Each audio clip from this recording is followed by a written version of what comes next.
Hey guys, welcome back to my channel. I'm Michelle and I'm really glad to be here today on this special occasion. Today is my Surgiversary. It's been 1 year since my vertical sleeve gastrectomy. I had that September 3rd of 2019. My height weight was 285 pounds. I'm about 5'8", and right now my current weight is 179. Now I'm counting my 100+ pound weight loss from my high weight of 285 because that's what I weighed in July of my first visit, and then with the pre-op diet I lost a little bit more than that, but I am using my high weight because that was the largest that I've ever been in my adult life before I had this surgery a year ago. So if anybody's wondering about my calculations, that's where I'm getting them from. So I saw that when a person loses 100 pounds, it's equal to the size and weight of a baby horse, y'all. A horse. If you would have told me when I made my first video a little bit over a year ago, I started documenting all of this to keep myself accountable and just to track my progress so that I would have something to go and look back on, say like a year after my surgery or 2 years or 3 years. That's what a lot of influencers on YouTube have done, is that they've continued to keep you guys updated on what's going on with their weight loss. So I'm planning on doing that with my channel. I don't know what exactly I'm going to turn it into, if it's going to end up being something that incorporates weight loss and the things that I can do now that I wasn't able to do a year ago when I was so heavy. I don't know what I'm going to turn it into, but it has been a challenging 2020 for all of us with the pandemic and things going on with the schools and all of that. My daughter's doing virtual academy this year, which she's super excited about. So I didn't end up sending her back to school. I think today was their first day back, but I wasn't going to send her back to school with a mask. So and she'd been asking to go to school from home, so it worked out perfectly really for both of us. So to touch on a couple of things, I am going to go live on Instagram. So if you guys aren't following me on Instagram, I will put that down in the description.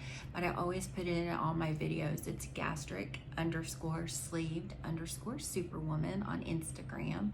And I'm planning on going live Sunday night at 7 p.m. Central Time. I get a lot of direct messages on Instagram from people asking questions about my surgeon, my surgery, things that I would do differently.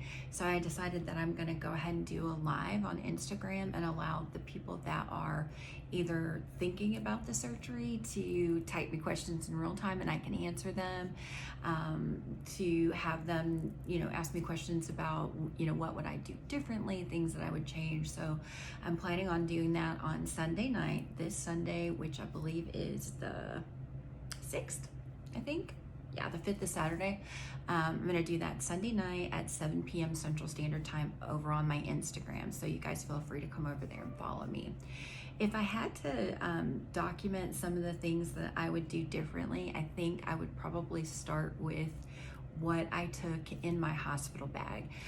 For me, I was self-pay, so I didn't have to go through a lot of the same things that people do when they go through their insurer. I happen to work for one of the biggest insurers in the country, so I know what that process is, but I still had to go through psychological, I still had to do all of that. But I am known, and my friends will laugh when they see this, I'm known for packing my suitcases for like a 2-night stay. I pack enough clothes for 2 weeks, or like a 4-day stay, I'll pack enough for a month, and it's a serious problem, and I recognize that completely. But when I went to the hospital, I was only at the hospital for the surgery and then for several hours afterward so that I could recover from the anesthesia and come home. So I technically came home the same day. I didn't have to spend the night in the hospital. And y'all, I packed a bag. My best friend's gonna laugh at this when she sees this. I had all kinds of stuff in my bag, things that I thought I was gonna need, clothes, robes. I mean, it was ridiculous how much stuff I put in that bag. And let me tell you, the only thing that I really, really needed out of that bag was Gas X. Not kidding. when they do this surgery, they're gonna pump you full of gas. They're gonna blow up that stomach and make sure that when they've taken it out, that there's no holes and there's no leaks. So when you come out of surgery, you are full of gas, and it takes several days for that to work itself out. So I promise, I don't think they make the dissolvable one that you can put on your tongue anymore. For some reason, I can't find that anywhere, even on Amazon. But please, please make sure that you bring a chewable gas X, because swallowing one as a pill isn't going to relieve your gas immediately. If you can't find the chewables, that's fine. Get the ones that you swallow, but the chewables for me worked faster. They worked immediately. And then I would walk more than I did. I have my video up on here of my actual surgery day, and you guys can see me looking just miserable, but I did get up and walk every time they told me to walk. That's gonna move that gas out of you, and it's gonna get you your stamina back. You're really probably not gonna feel like eating. I still, to this day, I rarely get hungry, and I'm still subsidizing my protein every day with protein shakes. It's very, very hard for me to get enough protein in. So I do drink Quest salted caramel shakes and try to get in at least 60, if not 90 grams of protein a day. And I get the rest of it through food. If I had to give you more advice, to stick to the diet that the doctors give you. Don't try to eat things too soon. I tried that, had dumping syndrome, paid for it. I very rarely have dumping syndrome at all anymore, because I know my limits on volume, I know my limits on sugar, on fats, so I don't really have dumping very often anymore. But don't try to rush the process. Do what your instructions tell you to do. I thought that I could eat like a soup with some potatoes in it. Yeah, I couldn't. It made me sick. So don't try to go around that diet. It's given to you for a reason, especially post-op. If you stick to pre-op, the importance of your pre-op diet is for you to shrink your liver, so that when they go in to remove that portion of your stomach, that it is shrunken and small enough for them to get around, so that you don't have a laceration to your liver or anything like that. So make sure you follow the instructions in the diet that the doctor gives you. That's really important. More things to do differently. I would track my progress consistently. I use Berrytastic's app to track all of the food that I take in and all of my water, and I stopped doing it for a while. I'll get in really good habits, just like I did when I was trying to diet. This is not a diet, this is a lifestyle change. But I forget to track my food, and when I do that, I eat things that I shouldn't be eating. So please use an app to track your food. Live Well has one. I don't know how anybody feels about Lance Armstrong. Or Live Strong, I should say.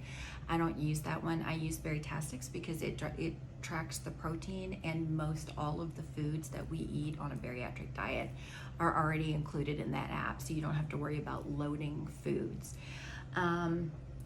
If I had to choose over the protein shakes that I originally started with, Premier Protein, they did have a lawsuit over a year ago about their caloric content not being accurate. I'm having a hard time talking today, you guys. I'm sorry. I don't know what the issue is. Maybe I need another cup of coffee. But I stopped drinking Premier after a while, and I switched over to Quest everything. Quest is a little bit more expensive than Premier is. It's pretty close on Amazon. I get 12 at a time when I order them. I like their shakes a lot better. I like the taste of their shakes a lot better, and I like their whole line of protein products. So their protein chips are amazing for nachos or to make tacos. It's not something they eat all the time, obviously, because that could be a problem. Lots of carbs. I don't binge on carbs anymore. Carbs are my last thought process. My eating, with the very little that I can still eat to this day, I haven't stretched my pouch out. I can tell just by the volume. But I start with protein. You'll learn that through your bariatric diet, is you start with protein first, then you move to vegetables, or even fruits if you want to move to fruits. and then carbohydrates after that.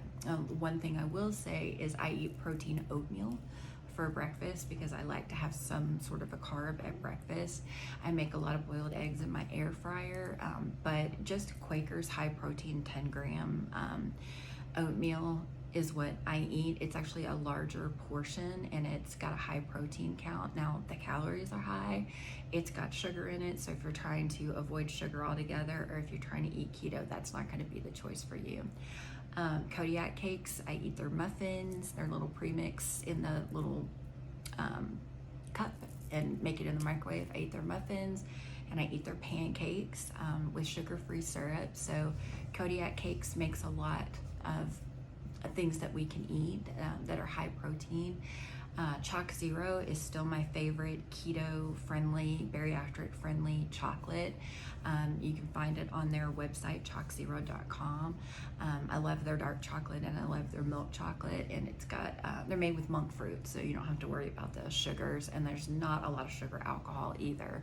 That's really important, is to check your sugar alcohols. Just because it's not just sugar, sugar alcohols will impact you the same. I think I would start moving sooner than I did originally. I think I would start trying to get up and exercising sooner if I had to do that over. I really kind of drug out that surgery. None of us are used to exercise.